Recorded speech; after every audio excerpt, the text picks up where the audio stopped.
Donc, vous voyez le titre de ma présentation. C'est une question que je nous pose. La rentabilité dans le bio, est-ce que c'est un faux débat? Et vous voyez la grande image du débat. Donc, ma présentation, je vais vous offrir ma réponse à moi à cette question-là, puis l'approfondir par la suite avec le reste de la présentation. Mais pour moi, la rentabilité en agriculture biologique, est-ce que c'est un faux débat? Oui, c'est un faux débat, je crois. C'est un faux débat parce qu'on connaît tous des producteurs biologiques qui vont dire, bien, je suis en agriculture biologique depuis longtemps, j'ai une bonne rentabilité, je réussis bien, il y a une bonne perspective, donc tout va bien. En contrepartie, on connaît... Excusez-moi, je suis toujours essoufflé en début de présentation, je suis bien nerveux. En contrepartie, on connaît aussi des producteurs qui vont dire, j'ai essayé l'agriculture biologique, j'ai commencé la transition, ça n'a pas bien été, il n'y a pas de perspective de rentabilité, et j'ai arrêté la transition, je suis revenu au conventionnel. Qui a raison entre les deux? Moi, je crois que les deux ont raison, parce que chaque producteur prend les décisions qu'il juge les meilleures en fonction de sa situation financière, l'information qui est là. Bon, excusez-moi.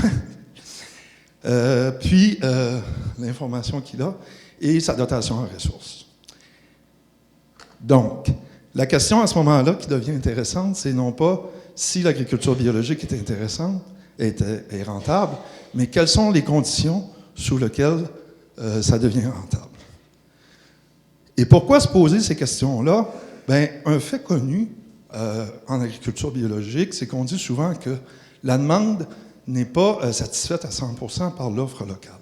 Alors ici, il y a différentes études depuis une dizaine d'années qui donnent un niveau des importations par rapport à la demande. Et ce qu'on relève souvent, c'est autour de 70%. Donc, il y aurait 70% des produits vendus dans le bio qui viennent de l'importation. Différentes des études, de ces études-là aussi, vont dire que le taux de croissance annuel de la demande pour les produits biologiques se situe autour de 20%. Alors, au-delà des convictions pour vouloir la croissance de l'agriculture biologique, il y a aussi des motifs économiques. C'est-à-dire qu'il y a de la place pour produire plus pour satisfaire notre demande. Maintenant, quelques cas d'études de rentabilité en agriculture biologique au Québec, des exemples de certains projets ici à l'IRDA, mais aussi ailleurs. Premièrement, production laitière biologique. Je vous donne une comparaison. Ce n'est pas tellement pour faire une comparaison entre le bio et le conventionnel, mais je vous donne les données de deux indicateurs sur deux analyses de groupe qui ont été faites dans le bio en 2011 et dans le conventionnel en 2012. Premier indicateur, je peux pointer avec ça? Non. Je ne peux pas pointer avec ça. Vous appuyez au centre. Au centre. J'appuie au centre. Peu importe, il n'y a pas assez de chiffres pour ça. Bon. Les deux indicateurs que vous voyez là, la quantité de lait produite par vache, c'est un indicateur de productivité. Le RST par UTP, c'est plutôt une mesure de rentabilité, c'est le revenu standardisé par unité travail-personne. Alors ça, ce que ça nous dit, c'est la rémunération du travail. Il faut faire attention, là, comme je vous dis, c'est pas pour comparer les deux, parce que premièrement, les deux analyses de groupe n'ont pas été faites la même année, 2011 en bio, 2012 en conventionnel. Mais ce qui est intéressant de voir quand même, si on regarde la mesure de productivité, on voit que le conventionnel, à 8 483 comparé à 7 150, est 18 % plus élevé. Alors si on regardait juste ça, on dirait que le conventionnel est bien meilleur. Mais si on regarde maintenant la mesure de rentabilité du RST par UTP, le conventionnel est 14 % plus bas. Alors c'est pour dire que si on compare les deux systèmes, il faut regarder un ensemble de données, puis il faut faire attention aux conclusions qu'on fait. Maintenant, je parlais des conditions de succès tout à l'heure. Les projets les projets en agriculture biologique au Québec, ou à l'IRDA, je veux dire, où on a étudié un peu les conditions de succès, justement. Un premier avec ma collègue Josée Boisclair sur l'implantation de la production de citrouilles biologiques. Ici, ce qu'on a fait, on a appelé des acheteurs de graines de citrouilles biologiques, et on leur a demandé un peu c'est quoi la dynamique du marché. Je vais prendre une petite gorgée d'eau.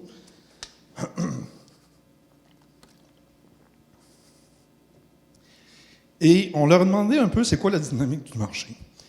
Et ce qu'ils nous ont dit, premièrement, c'est qu'il y a deux sources d'approvisionnement principales, c'est l'Europe et la Chine.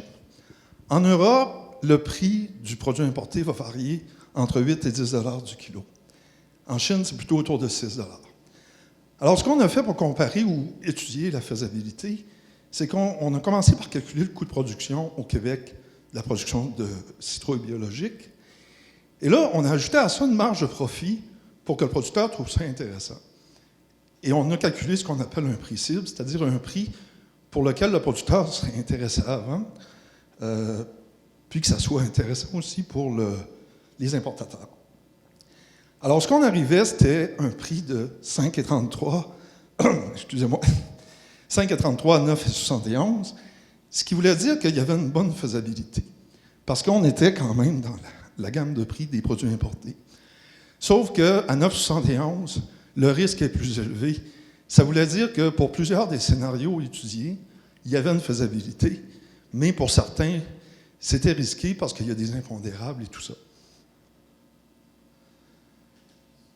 Dans un autre projet maintenant avec ma collègue Maryse Leblanc, où là, c'était la régie biologique sur planche permanente qui était étudiée. Donc ça, c'est, je résume là, parce que ce n'est pas mon domaine, mais c'est une série d'opérations culturelles différentes d'un itinéraire classique. Alors, ce qu'on a fait dans un premier temps, on a calculé les coûts totaux des opérations culturelles parce que c'était la variable qui se distinguait le plus d'un itinéraire classique. Alors, le coût des opérations culturelles, on arrivait pour un scénario où les équipements étaient fabriqués à la ferme, auto-fabriqués, disons, à un coût un peu plus élevé que 1 000 $ l'hectare. Si les équipements étaient fabriqués en dehors de la ferme, qui était usinée, on arrivait à un coût qui était pratiquement 2 000 $ l'hectare, et dans un itinéraire classique, un peu plus de 2 000 $ l'hectare. Du côté, je ne voudrais pas trop m'aventurer sur la partie du projet de Maryse, mais du côté des rendements, au bout de 4 ans, les gains de rendement étaient très intéressants. Mais dans l'analyse économique, on a regardé ça de l'autre bout de la lorgnette. On s'est dit, bon, le producteur qui adopte cette nouvelle régie-là, il peut faire face à un risque. S'il n'a pas la formation puis l'information nécessaire, il peut peut-être avoir une baisse de rendement. Maintenant, on a calculé quelle est la baisse de rendement permissible, c'est-à-dire jusqu'où il pourrait se rendre sans vraiment perdre de la rentabilité en fonction de la valeur des différentes productions horticoles.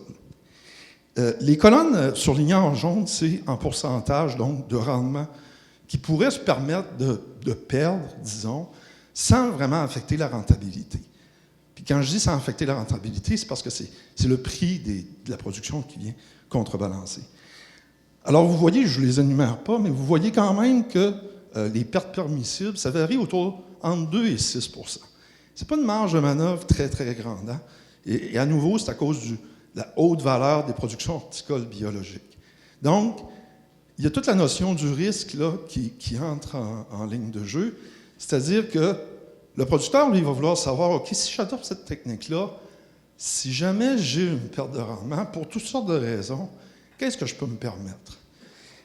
Et là, ça m'amène, la notion du risque, à toute la question du processus des innovations. C'est un peu la théorie de Rogers qu'on appelait. Rogers a étudié la diffusion des innovations en essayant de tracer des caractéristiques des entrepreneurs qui adoptent des nouvelles technologies, des innovations.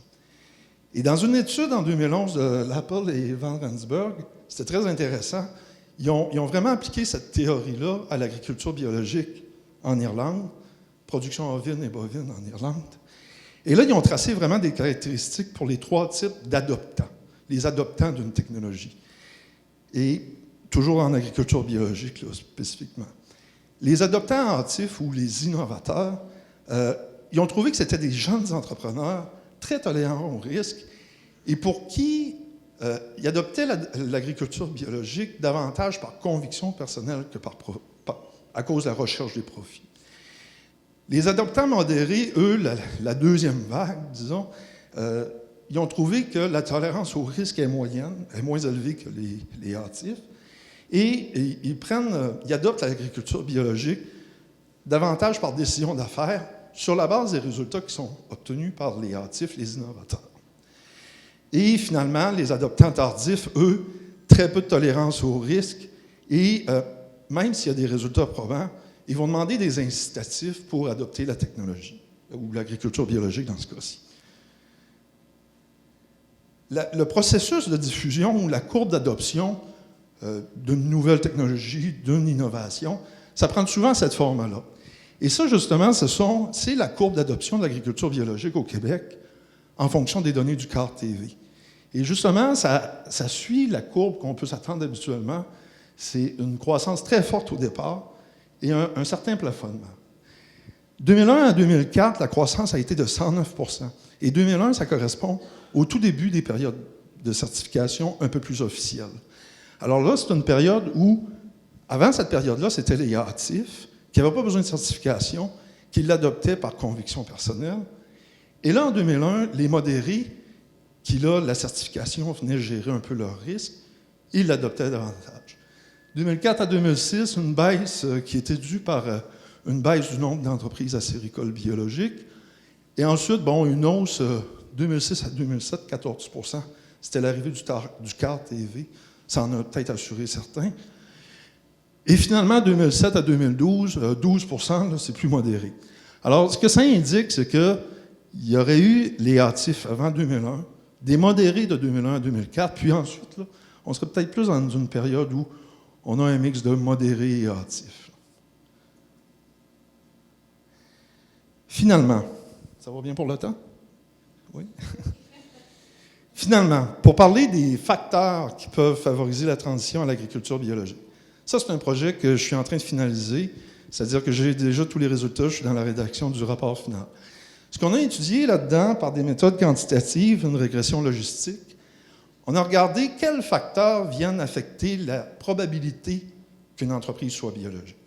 Alors, je vous donne là, vraiment en rafale quelques résultats, mais dans les semaines et mois à venir, le rapport va sortir, il va y avoir des conférences plus détaillées sur ce projet-là. Mais quelques résultats. En production maraîchère, on a trouvé que si l'entreprise a une jeune femme comme principal exploitant, que l'entreprise est en propriété collective et que la mise en marché se fait par un regroupement, la probabilité qu'elle soit bio est augmentée de 25 %. En acériculture, c'est la spécialisation. Plus une entreprise est spécialisée, plus la probabilité augmentée qu'elle soit biologique. Puis en production laitière et maraîchère, c'est l'effet réseau. C'est-à-dire qu'on avait une variable qui montrait la concentration des producteurs dans une même production, dans une même région, qui était biologique. Et cet effet réseau-là influence les producteurs conventionnels. C'est-à-dire que plus il y a de producteurs bio dans ta région, dans ta production, plus ça peut t'inciter à faire la transition. On a regardé aussi des facteurs institutionnels, c'est-à-dire l'environnement d'affaires. Contingentement de l'offre, ASRA. La gestion de l'offre incitait à la hausse, la probabilité, et l'ASRA la diminuait. Et finalement, le non-effet des services conseils, on a trouvé que les services conseils n'avaient pas d'effet significatif. Et ça m'a intrigué, mais en retournant dans la littérature, j'ai trouvé que c'était relevé dans plusieurs autres études. Et pourquoi c'est comme ça? C'est justement à cause de l'effet réseau. C'est-à-dire que l'agriculture biologique s'introduit plus par un effet réseau des producteurs entre eux à cause d'une absence de service conseil. Et ça vient comme compléter, ou je dirais c'est ça, ça vient compenser l'absence de service conseil, puis en instaurant un effet réseau, les services conseils deviennent moins nécessaires. Pas moins nécessaires. Ils sont nécessaires, mais l'effet réseau vient les compenser. Donc, quoi faire pour voir plus d'entreprises faire la transition? Dans le rapport qu'on va sortir, on va donner vraiment des caractéristiques propres à chaque production. La spécialisation en acériculture, les caractéristiques en maraîcher, tout ça. Je pense qu'il faut avoir des moyens qui sont vraiment propres à chaque production, peut-être aussi chaque région. Pour ce qui est des services conseils, ça ne veut pas dire d'en implanter, mais des services conseils sans miser sur l'effet réseau, ça aurait peut-être peu de chances de fonctionner. En agriculture biologique, là, je dis bien. Alors voilà, ça résume. Merci.